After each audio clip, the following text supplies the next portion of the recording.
तो ये वीडियो उन लोगों के लिए है जिनको बड़े बड़े आंसर्स याद नहीं रहते।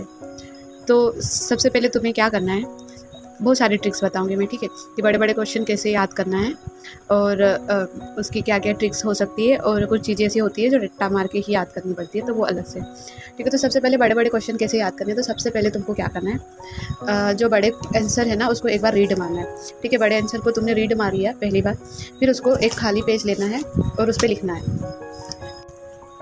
फिर उसके बाद में रेड पेन लेना है और रेड पेन से जहाँ जहाँ मिस्टेक हुई वहाँ पे गोला मारना है, जहाँ पे मिस्टेक हुई वहाँ पे गोला मार दिया तुमने, ठीक है। फिर बाद में एक बार तुमको फिर से रीड करनी है, अच्छे से रीड करना है, और फिर एक बार फिर से लिखना है। फिर तुम देखोगे कि काफ़ी सुधार आ चुका होगा और जो गलतियाँ हुई होगी वो फिर से नहीं होगी, ठीक है। और फिर एक बार और फिर से रीड करना और एक बार बिना देखे बोलना है मुँह से, तो तुम्हारा ये पूरा क्वेश्चन रेडी हो जाएगा। तो एक तो ये ट्रिक है। ऐसे नहीं याद हो रहा हो तो तुम स्टोरी बना सकते हो, स्टोरी जैसे कि मलेरिया साइकिल पढ़ रहे हो तुम, तो मलेरिया साइकिल में स्पोरोजोइड जो है, हिप्नोजोइड जो है कहाँ जाता है, कहाँ से, जैसे आरबीसी में है तो आरबीसी को बना दो मामा का घर, तो मामा के घर जाके वो क्या कर रहा है, फिर वो ब्लड मतलब आरबीसी मतलब ब्लड में ही आएगा, तो ब्लड में वो क्या कर रहा है, कहाँ कहाँ क्या प्रॉब्लम दे रहा है, तो मामा के घर जा रहा, बुआ के घर जा रहा, ऐसे पूरा साइकिल घुमा देना, ठीक है। तो ये स्टोरी हो गई, तो स्टोरी बना के भी याद कर सकते हो। और तीसरी टेक्निक है मेमोरी पैलेस। तो मेमोरी पैलेस में क्या है कि तुम एक रूम बना दो, एक अपने माइंड में रूम बनाओ, ठीक है। तुमने माना है कि रूम बनाया,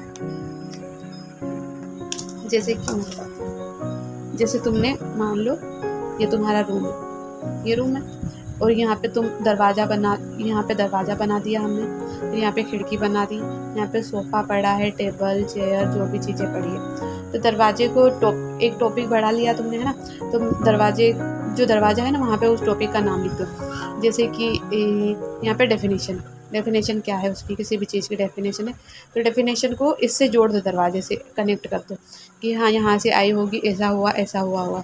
फिर दूसरा नंबर दे दो, ये दूसरा नंबर, तीसरा नंबर, चौथा नंबरिंग करनी है, ठीक है। फिर यहाँ पे क्लिनिकल फीचर्स अपन करेंगे, तो ये अपनी क्या है, विंडो है, विंडो के हिसाब से क्लिनिकल फीचर, जैसे कि हेडेक हो रहा है और नोज़िया वोमिटिंग हो रही है, तो हम बोल देंगे कि विंडो को हेडेक हो रहा है, विंडो को नोज़िया वोमिटिंग हो रही है, ठीक है। फिर बाद में ट्रीटमेंट में क्या करेंगे, अब इन्वेस्टिगेशन क्या करवाएंगे, तो ठीक है, तो यहाँ पे यूएसजी करवा देंगे अपन, एक्सरे करवा देंगे या फिर एमआरआई करवा देंगे। ऐसे तो ये क्या है, अपना सोफ़ा है मान लो, तो सोफ़ा का हमने करवाया, एक्सरे करवा दिया, यूएसजी करवा दिया, एमआरआई करवा दिया।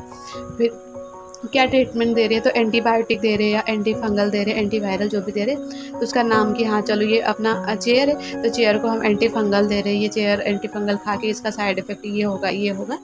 तो ये अपना माइंड पैलेस होता है, इस हिसाब से भी तुम याद कर सकते हो चीज़ें।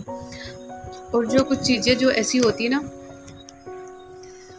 कुछ चीज़ें ऐसी होती कि याद करने लायक नहीं होती, उसको रट्टा ही मारना पड़ेगा, समझने लायक नहीं होती, तो उसके लिए क्या करते हैं, रट्टा मारते हैं।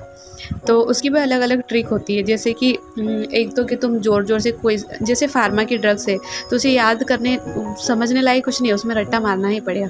तो सबसे पहले क्या करना है, रट्टा कैसे मारना है, पहले ज़ोर ज़ोर से पढ़ना है 2-3 बार, फिर 2-3 बार लिखना है, बिना देख के लिखना है पहले, फिर बिना देखे लिखना है, उसके बाद में फिर बोलना है मन से। तो एक तो ये होगा रट्टा मारने की टेक्निक।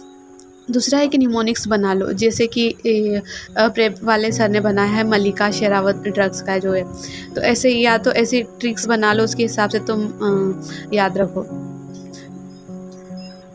तो ये सारी याद करने की ट्रिक्स है, ठीक है। और भी कुछ प्रॉब्लम हो तो मैं उस पर भी वीडियो बना दूँगी, मुझे ये कमेंट्स आया था तो मैंने इस पर वीडियो बना दिया।